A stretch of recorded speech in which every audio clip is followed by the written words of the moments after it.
Hi guys, সবাই কেমন আছেন? আশা করি সবাই ভালো আছেন। নতুন একটা ভিডিওতে সবাইকে আমন্ত্রণ।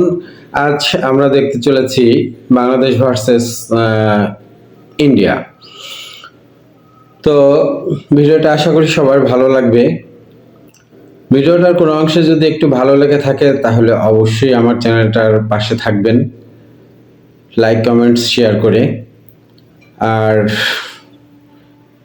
যদি ভালো না লাগে স্কিপ করে চলে যাবেন। তো কথা না বাড়িয়ে চলুন আমরা মূল ভিডিওতে যাই এবং ভিডিওর পরে কিছু কথা বলবো। সবাই একটু মনোযোগ দিয়ে শুনবেন।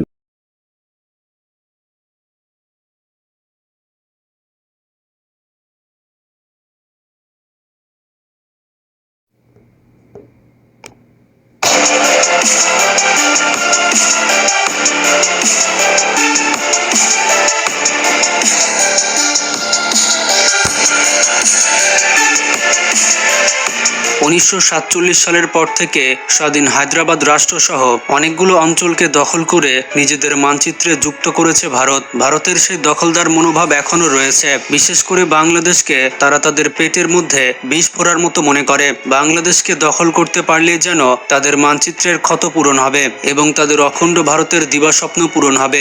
অনেকে এমনটা ভেবে থাকে যে ভারত বাংলাদেশে হামলা করলেই বাংলাদেশ দখল করে নিতে পারবে। আজকে আপনারা জানতে পারবেন বাংলাদেশকে দখল করার ক্ষমতা ভারতের আছে কিনা। শুরুতে বলে দিতে চাই, ভারত যদি ভুলেও বাংলাদেশকে দখল করতে চায় কিংবা সামরিক অভিযান চালানোর চেষ্টা করে তাহলে ভারত দেশটি খণ্ড বিখণ্ড হয়ে যাবে। শুধু তাই নয়, পুরো এশিয়া অঞ্চলে একটি মহাযুদ্ধ বেঁধে যাবে। আর ভারত এতটাই ক্ষতিগ্রস্ত হবে যে কিয়ামতের আগ পর্যন্ত তা মনে রাখবে। কিভাবে এমন? এটা কিন্তু একবারে সত্যি কথা। যদি ভারত কখনো ভুলেও বাংলাদেশের উপর আক্রমণ করে থাকে তাহলে বাংলাদেশের ভারতের যে সেভেন সিস্টার্স আছে এই রাজ্যগুলো একেবারে ভেঙে যাবে। মানে ইন্ডিয়া থেকে এই সেভেন সিস্টার্স সরাসরি বিচ্ছিন্ন হয়ে যাবে। ঘটবে চলুন জেনে আসি। অনেকে বলে থাকে যে ভারত বাংলাদেশের থেকে অনেক বড় এবং তাদের পারমাণবিক বোমা রয়েছে, তাই তারা যে কোনো সময় বাংলাদেশকে দখল করে নিতে পারে। যারা এই ধারণা পোষণ করে থাকেন তাদের জেনে রাখা উচিত, যদি আয়তনে বড় কিংবা পারমাণবিক অস্ত্রের মালিক হলেই ছোট আর দুর্বল রাষ্ট্রকে দখল করে নেওয়া যেত তাহলে রাশিয়া ইউক্রেন যুদ্ধ বছরের পর বছর চলতো না। রাশিয়া বিশ্বের দ্বিতীয় পরাশক্তি, তারা আয়তনে এবং পারমাণবিক অস্ত্রে বিশ্বে প্রথম। সেখানে ইউক্রেন হাতির সামনে মশার মতো, কিন্তু তারপরও ইউক্রেন এখনো পরাজিত হয়নি। রাশিয়ার কিন্তু ব্যাপক ক্ষয়ক্ষতি হয়েছে। আবার চীন তাইওয়ানের ব্যাপারটাও কিন্তু সেম। আবার সুপার পাওয়ার আমেরিকাও ভিয়েতনাম যুদ্ধ থেকে শোচনীয় পরাজয় নিয়ে পালিয়েছিল। 20 বছর ধরে আফগানিস্তানে সেনা মোতায়েন করে রেখে সেখান থেকেও শোচনীয় পরাজয় নিয়ে আমেরিকা কিন্তু পালিয়েছে। দেখুন বন্ধুরা, এখানে অনেকগুলো বিষয় রয়েছে যার কারণে বড় ও শক্তিশালী দেশ হয়েও তুলনামূলক দুর্বল ও ছোট দেশকে দখল করে নেওয়া যায় না। চলুন আমরা একে একে সেগুলো জেনে নিই। প্রথমে রয়েছে সামরিক ও অর্থনৈতিক সক্ষমতা। যুদ্ধ পরিচালনার অন্যতম গুরুত্বপূর্ণ বিষয় হচ্ছে সামরিক সক্ষমতা। আর সামরিক সক্ষমতা অর্জন করতে এবং যুদ্ধ পরিচালনা করতে বিপুল পরিমাণে অর্থ খরচ হয়ে থাকে। ভারত অর্থনৈতিকভাবে সক্ষম একটি দেশ। অন্যদিকে সন্দেহ নেই যে বাংলাদেশেরও অর্থনৈতিক সক্ষমতা রয়েছে। 2025 সালে বাংলাদেশের সামরিক বাজেট প্রায় $4 বিলিয়ন আর ভারতের সামরিক বাজেট হচ্ছে $74 বিলিয়ন। ভারতের বাজেট বেশি মনে হলেও দুই দেশের কার্যপরিধি অনুযায়ী এবং সেটি আনুপাতিক হারে চিন্তা করলে বাংলাদেশের বাজেট কিন্তু অনেক বেশি।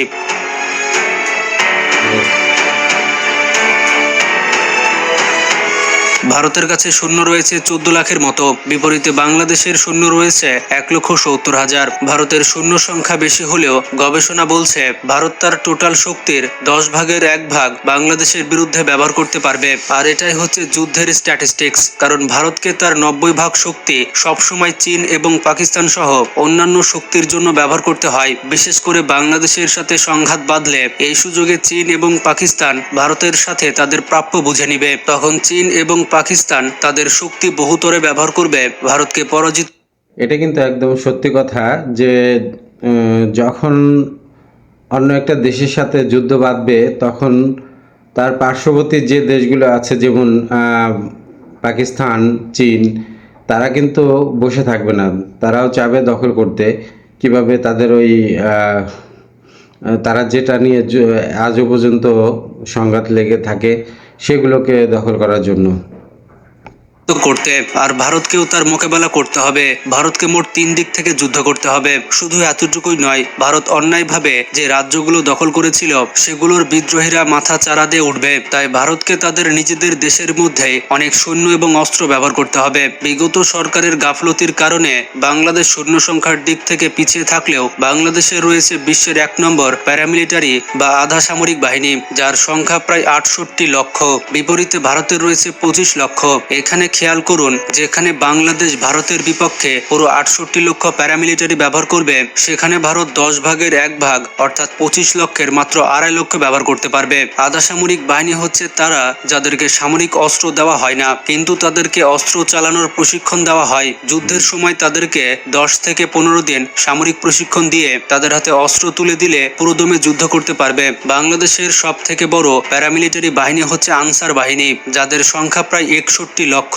শেখ হাসিনা পতনের পর বাংলাদেশের সকল থানাগুলো যখন অচল হয়ে গিয়েছিল, তখন আনসার বাহিনী পুলিশের অনুপস্থিতিতে এই থানাগুলো পরিচালনা করে তাদের দক্ষতার প্রমাণ দিয়েছে। তবে সব প্যারামিলিটারি বাহিনী অস্ত্র ছাড়া হয় না, যেমন পুলিশ ফোর্স কিংবা বিভিন্ন গোয়েন্দা ফোর্স, স্পেশাল ফোর্স এবং বর্ডার গার্ড ফোর্স বাংলাদেশের প্যারামিলিটারির অন্তর্ভুক্ত।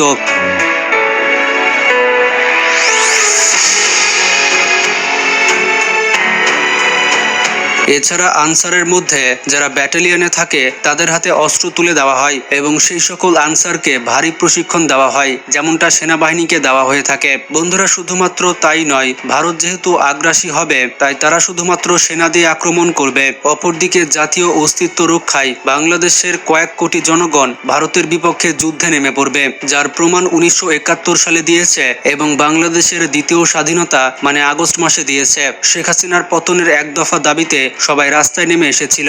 বাংলাদেশের জনগণ যে ভীতু নয়, তারা লড়তে পারে, এই প্রমাণ দুইবার দিয়েছে। প্রয়োজন হলে তৃতীয়বার ভারতের বিরুদ্ধে দিবে।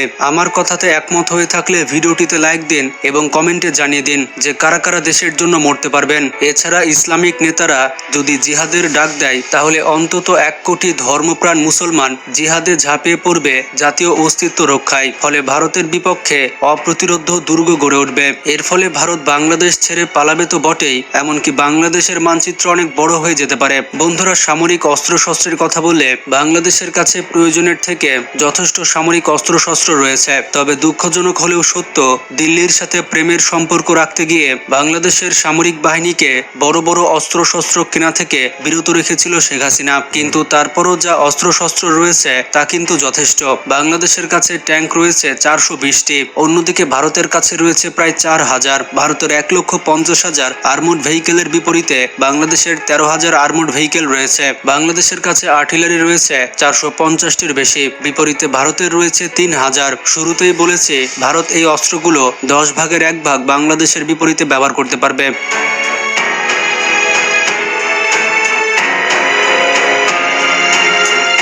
তো সেই হিসেবে বাংলাদেশের সামরিক সরঞ্জাম মোর দ্যান এনাফ।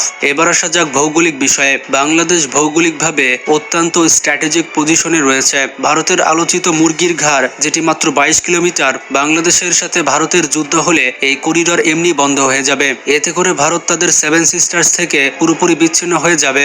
স্থলপথ কিংবা বিমান কোনো পথেই তারা 7 সিস্টার্সে কোনো রকম অস্ত্র কিংবা কোনো হাতিয়ার পাঠাতে পারবে না। এবার আপনারা আরেকটু খেয়াল করুন, পার্বত্য চট্টগ্রাম থেকে ফেনী, নোয়াখালী এবং পঞ্চগড় পর্যন্ত এই পুরোটাই কিন্তু অসমতল ভূমি, যার ফলে এখানে ট্যাঙ্ক কিংবা আর্টিলারি দিয়ে যুদ্ধ করা যাবে না। এখানে সৈন্য টু সৈন্য যুদ্ধ করতে হবে। আর বাংলাদেশের সৈন্য সক্ষমতা ভারতের থেকে অনেক বেশি, যা আপনারা ইতিমধ্যে দেখেছেন। ভারতের বিএসএফ বিজিবির পা ধরে কান্না করছে এবং ক্ষমা চাচ্ছে।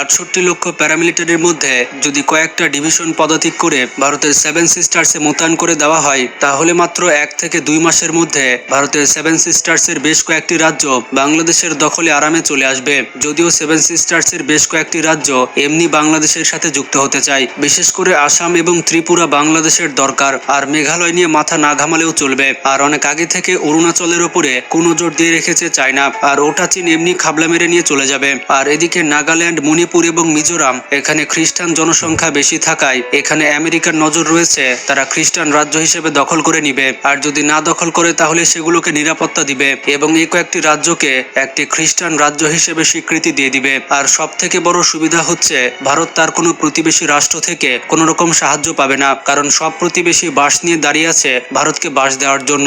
ভারতের প্রত্যেকটি প্রতিবেশী রাষ্ট্র তাকে ঘৃণা করে। এটা কিন্তু ভারতের মানুষকে নয়, বরঞ্চ ভারতের সরকারকে, মানে মোদি প্রশাসনকে।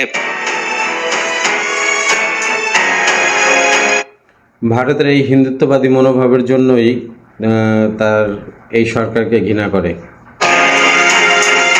বন্ধুরা, এগুলো কিন্তু হাসি তামাশার বিষয় নয়, এগুলো কিন্তু চরম পর্যায়ের বিশ্লেষণ এবং বাস্তব কথা। ভারতকে মনে রাখতে হবে 1971 সালের বাংলাদেশ আর বর্তমানের বাংলাদেশ কিন্তু এক নয়। এখন আপনারা বলতে পারেন ভারত বাংলাদেশ যুদ্ধ হলে ভারতের ওপর যেমন চীন পাকিস্তান আক্রমণ করবে, ঠিক তেমনই ভারতের বন্ধু হিসেবে মিয়ানমারও বাংলাদেশের ওপরে আক্রমণ করবে। কিন্তু বন্ধুরা, এ ধারণা কিন্তু ভুল, কারণ মিয়ানমার কিন্তু গৃহযুদ্ধে লিপ্ত রয়েছে। তাদের 4 লাখ সেনাবাহিনীর মধ্যে মাত্র 1.5 লাখ সেনাবাহিনী অবশিষ্ট রয়েছে। আরাকান বিদ্রোহীদের দমন করতে গিয়ে তাদের অবস্থা যায়। আর ভারত যেহেতু মিয়ানমারের সেনাবাহিনীকে সাহায্য করছে, তাই মিয়ানমারের সাধারণ জনগণ এবং বিদ্রোহীরা এই নিয়ে কিন্তু ভারতের উপরে ক্ষেপে আছে। যে কোনো সময় ভারতের সেনাবাহিনী কিন্তু সেখান থেকে পালাবে। তাই মিয়ানমারের ক্ষমতায় যারা আসবে তারা চরম ভারত বিরোধী হয়ে যাবে। এই অবস্থায় তারা অন্য কোনো দেশের সাথে যুদ্ধ স্বপ্নেও ভাবতে পারবে না।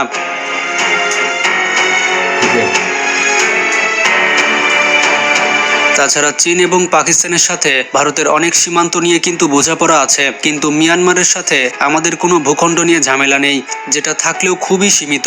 সুতরাং আমাদের সাথে যুদ্ধে জড়ানোর তাদের কোনো কারণ নেই। আর মিয়ানমার সেনাবাহিনীর সেই সক্ষমতাও নেই। মিয়ানমারের নৌবাহিনী এবং বিমান বাহিনী শক্তিশালী হলেও ভৌগোলিক মারপ্যাচের কারণে তারা ধরা খাবে। ভৌগোলিকভাবে বাংলাদেশ একটি কৌশলগত অবস্থানে রয়েছে। বাংলাদেশের সমুদ্র সীমা অত্যন্ত কৌশলগত অবস্থানে। বাংলাদেশের অবস্থান বৈশ্বিক বাণিজ্য ও সামরিক ক্ষেত্রে খুবই সেনসিটিভ একটি বিষয়। এর জন্য বাংলাদেশকে হাতে রাখতে আমেরিকা, রাশিয়া, চীন, ভারত সহ সবাই বাংলাদেশকে পটানোর চেষ্টা করে। এটা ঠিক আছে। তাই ভারত বাংলাদেশে আক্রমণ চালালে অবশ্যই তাদের চিকেন নেক বন্ধ হয়ে যাবে। এর ফলে 7 সিস্টার্সের রাজ্যগুলো ভারত থেকে বিচ্ছিন্ন হয়ে যাবে। আর 7 সিস্টার্সে যে বিদ্রোহী গোষ্ঠী রয়েছে তারা কিন্তু স্বাধীন রাজ্য ঘোষণা দিয়ে দিবে। এছাড়াও এই সুযোগে চীন যদি লাদাখ সীমান্তে দাবি করে থাকে তাহলে তারা কিন্তু বিশাল অংশ দখল করে নিতে পারে। আর এদিকে জম্মু কাশ্মীর পাকিস্তান দখল করে নিতে পারে। তাই ভৌগোলিকভাবে ভারত ভীষণ বেকায়দায় পড়ে যাবে। যুদ্ধের বাকি অংশ পরিচালিত হবে পশ্চিমবঙ্গের এই লাইন দিয়ে। পুরো সীমান্ত জুড়ে রয়েছে পশ্চিমবঙ্গ। এটা কিন্তু পুরোটাই সমতল ভূমি। এই পশ্চিম সীমান্তে হাড্ডাহাড্ডি লড়াই হবে। এই অঞ্চলে শুধুমাত্র সৈন্য দিয়ে যুদ্ধ হবে না, আধুনিক অস্ত্রের ব্যবহারও হবে। ভারত আধুনিক ট্যাঙ্ক বহর নামাবে, আর সেই ট্যাঙ্কগুলোকে নিরাপত্তা দিবে তাদের বিমান বাহিনী।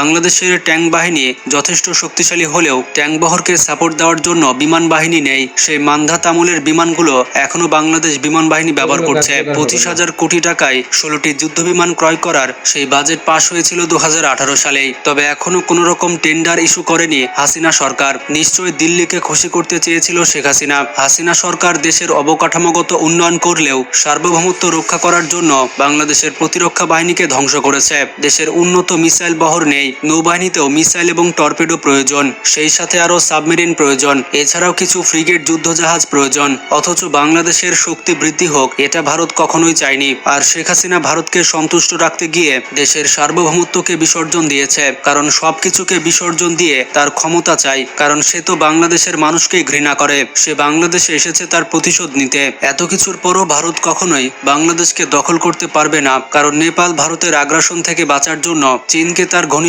বন্ধু বানিয়ে নিয়েছে। একইভাবে বাংলাদেশও কিন্তু তাই করবে। তাছাড়া ভারতের প্রতিবেশী বন্ধু দেশ বলতে কেউ নেই, সবগুলোই কিন্তু তার শত্রু রাষ্ট্র।